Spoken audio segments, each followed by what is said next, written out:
The slap echoed through the first-class cabin so loudly that even the engines seemed to fall silent for a second. Crystal wine glasses trembled on polished trays. Heads snapped around. Phones froze mid-scroll. And Ethan Cole, the man everyone thought was just another exhausted passenger in wrinkled clothes, slowly turned his face back toward the woman who had hit him. "You disgusting piece of trash," Flight Attendant Vanessa Reed hissed through clenched teeth, loud enough for half the cabin to hear. "People like you don't belong up here." No one moved. No one defended him. A businessman near the aisle smirked. A woman in diamonds whispered, "Probably drunk." Someone in the back quietly recorded everything.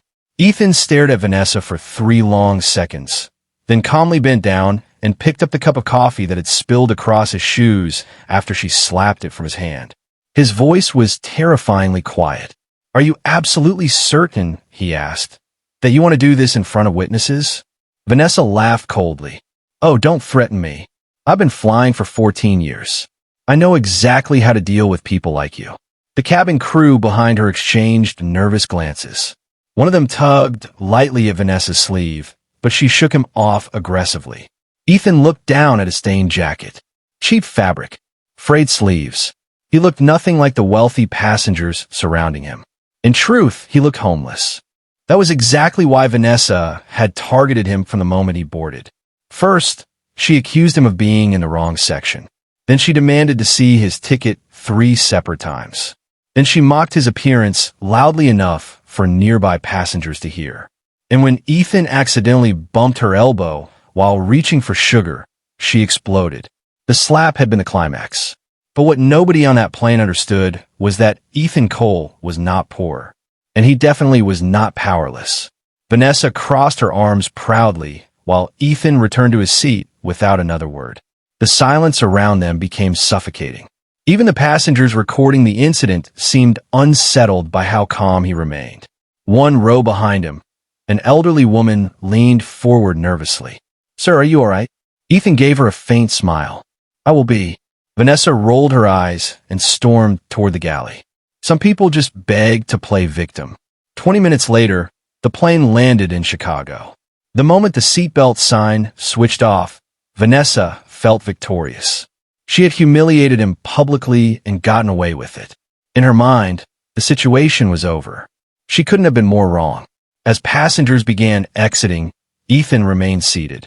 Then 4 men in dark suits entered the aircraft. Not airport security, not police. Their presence alone changed the atmosphere instantly. The lead man scanned the cabin once before walking directly to Ethan. "Sir," he said respectfully, "the vehicle is waiting." Vanessa's confident expression flickered. The suited man then noticed the coffee stains and the red mark still visible on Ethan's cheek. His face darkened immediately. What happened? The entire cabin became still again. Ethan slowly stood up. "Nothing that won't be handled." Vanessa stepped forward defensively.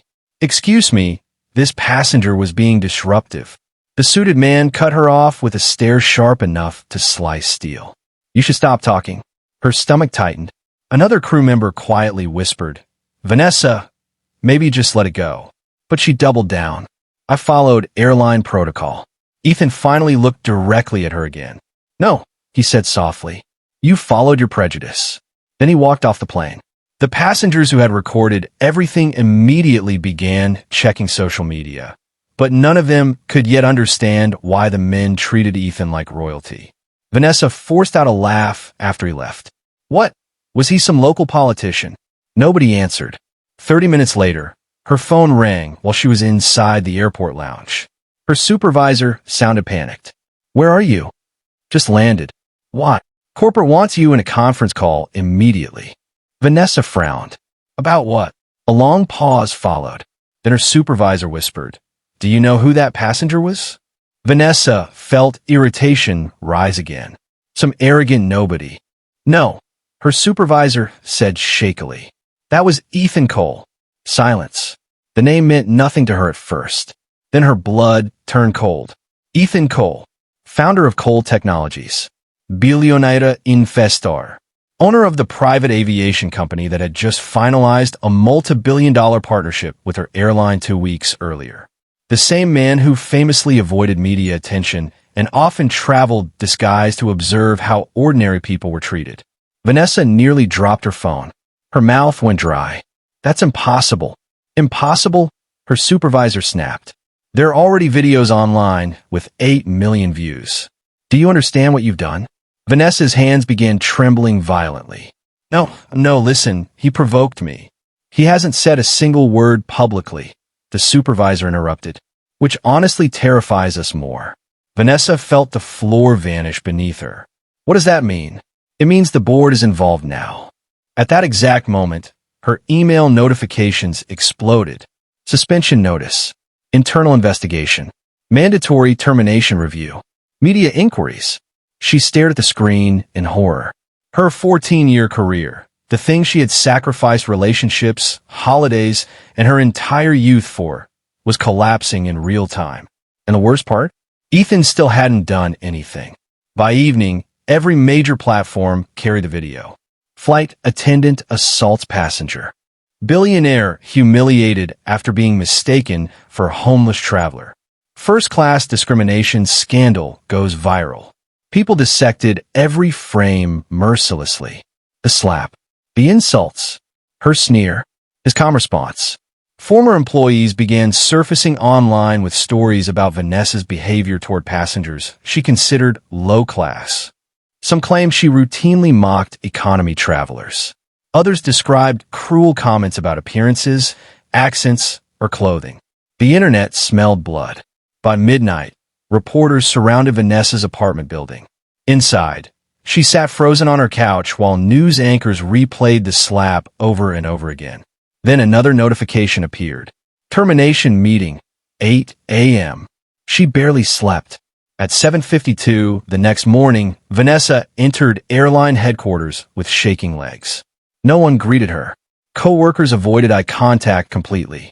Inside the conference room sat 5 executives. And on the large screen behind them was a paused image of her hand striking Ethan's face. The humiliation was unbearable. The senior executive folded his hands. Miss Reed, before we begin, you should understand the severity of the situation. Vanessa swallowed hard. I made a mistake. A mistake, another executive snapped. You assaulted a passenger. He was antagonizing me. We reviewed the footage. The executive interrupted coldly. There is no evidence supporting that claim. Vanessa's breathing became uneven. The senior executive continued.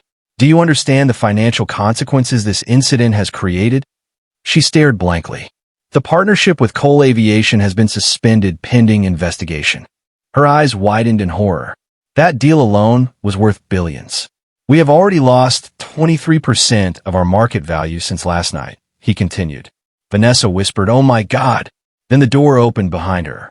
Every executive stood immediately. Vanessa turned slowly. Ethan Cole walked inside. Her heartbeat nearly stopped. He wore a tailored charcoal suit now. Perfectly fitted. Elegant. Powerful. Nothing like the exhausted traveler from yesterday. But his expression remained unreadable. Vanessa stood abruptly. "Mr. Cole, Sit down," he said calmly. She obeyed instantly. Ethan took a seat across from her while the executives watched nervously. For several seconds, nobody spoke. Then Ethan slid a thin folder across the table. Vanessa opened it with trembling fingers. Inside were dozens of complaints. Her complaints. Years of them. Passengers reporting insults, discrimination, humiliation, cruel treatment. Some dated back over a decade. Vanessa looked up in shock. "Where did you get these?" Ethan's gaze never left hers. "Your company buried them." The room fell silent. One executive shifted uncomfortably. Ethan continued quietly. "Yesterday wasn't the first time you treated someone like garbage. It was simply the first time the world was watching." Vanessa's eyes filled with tears. "Please, I am sorry." "For what?" Ethan asked. "For slapping me? Or for getting caught?" She opened her mouth, but no words came out. Ethan leaned back slightly. "My mother cleaned hotel rooms for 18 years, he said. "People treated her exactly the way you treated me yesterday. They assumed poverty meant inferiority. Vanessa stared downward. She used to come home crying because wealthy guests refused to look her in the eyes. His voice remained calm, but every word felt lethal. So, when I built my company, I promised myself I would never become one of those people. The executives remained deathly silent. Ethan continued. That's why I travel anonymously several times a year. To see how human beings treat people when they think status is absent. Vanessa whispered weakly. I didn't know who you were. That, Ethan said sharply, is the entire point. Tears rolled down her cheeks now. I was stressed, tired. No, Ethan interrupted again. You were comfortable. The sentence hit harder than the slap itself. Because deep down, Vanessa knew he was right. She had felt powerful, humiliating someone she believed couldn't fight back. Ethan stood slowly. Your career did not end because of one bad moment, he said. It ended because that moment revealed who you are when you think there are no consequences. Then he turned toward the executives. As for this airline, he said coldly, whether our partnership survives depends entirely on whether you continue protecting people like her. One executive immediately nodded. We understand completely. Ethan began walking toward the door. Vanessa suddenly broke. Please, she cried desperately. 14 years. Please don't destroy my life. He stopped without turning around. Then came the sentence that haunted her forever. You destroyed it yourself the second you decided another human being was beneath you. And he walked out. 3 hours later, Vanessa Reed was officially terminated. By sunset, every airline in the country knew her name. No company would hire her. Sponsors pulled collaborations. Interview invitations vanished. Even friends distanced themselves. The internet never forgot. But the story still wasn't over.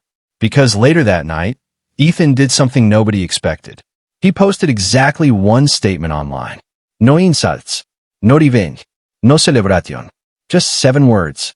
Kindness reveals character more than power ever will. The post exploded globally. Millions shared it. But hidden beneath the viral inspiration was a terrifying truth Vanessa understood too late. Ethan had never needed to ruin her. He simply allowed the world to see her clearly. And that was enough. Weeks later, Vanessa sat alone in a tiny rented apartment on the edge of the city, staring at rejection emails in dim silence. Her savings were evaporating. Reporters had moved on, but the damage remained permanent. Every interview ended the same way. The moment employers searched her name, their expressions changed. One afternoon, her phone rang unexpectedly. Unknown number. She answered cautiously. Hello. Miss Reed, a woman asked softly. Yes. My name is Clara. I work for the Cole Foundation. Vanessa froze. Her chest tightened instantly. I don't understand. We'd like to invite you to a meeting. Fear surged through her body. What? A pause followed. Then Clara replied gently. Mr. Cole believes some people deserve the opportunity to change. The next morning, Vanessa arrived at the foundation building trembling with anxiety. When she entered the conference room, Ethan was already there. No cameras, no executives, no lawyers. Just him. Vanessa couldn't even meet his eyes. Why am I here? Ethan folded his hands quietly. Because punishment alone rarely changes people. She looked stunned. I lost everything, she whispered bitterly. You lost a career, Ethan corrected calmly. Not your ability to become better. She stared at him in disbelief. Ethan slid another folder toward her. Inside were applications, volunteer programs, community outreach centers, shelters, programs helping abused workers and underpaid service employees. Vanessa frowned in confusion. What is this? A choice, Ethan said. She looked up slowly. For the next year, he continued. The foundation is offering you a position. No luxury, no status, no cameras. You'll work directly with people society ignores. Vanessa blinked rapidly. Why would you do that after what I did to you? Ethan's expression remained calm. Because someone once gave my mother a second chance when she needed one. Vanessa's eyes filled again, but this time from something far more painful than fear. Shame. Real shame. Not shame from being exposed. Shame from finally understanding. I don't deserve this, she whispered. Probably not, Ethan admitted honestly. But maybe one day someone else will deserve kindness from you. For the first time since the incident, Vanessa cried without defending herself. Months passed. The woman who once mocked exhausted passengers now spent her mornings serving meals to homeless families.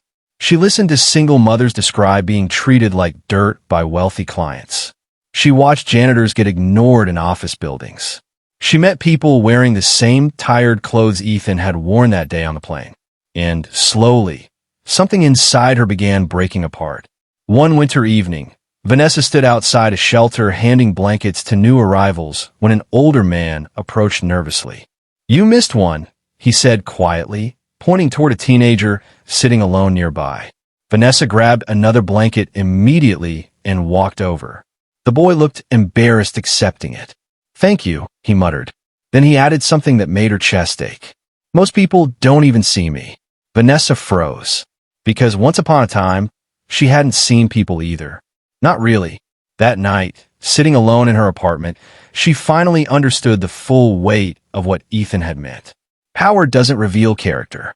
The absence of consequences does. And on that plane, surrounded by strangers she thought would never matter, Vanessa Reed had revealed exactly who she was. Or, at least who she used to be. A year later, Ethan received a handwritten letter. No media, no publicity, just simple words. "I spent 14 years serving people drinks and believing that made me superior to those who needed help. Now I understand service is supposed to mean humanity. You were the first person who punished me without cruelty. Thank you for that." Ethan read the letter once, then quietly placed it into a drawer beside an old photograph of his mother wearing a hotel cleaning uniform. Outside his office window, private jets crossed the evening sky, but Ethan barely noticed them, because he had learned long ago that the most dangerous turbulence in the world never happens in the air. It happens inside people who mistake status for worth. And sometimes, all it takes is one slap for the entire world to finally see the truth.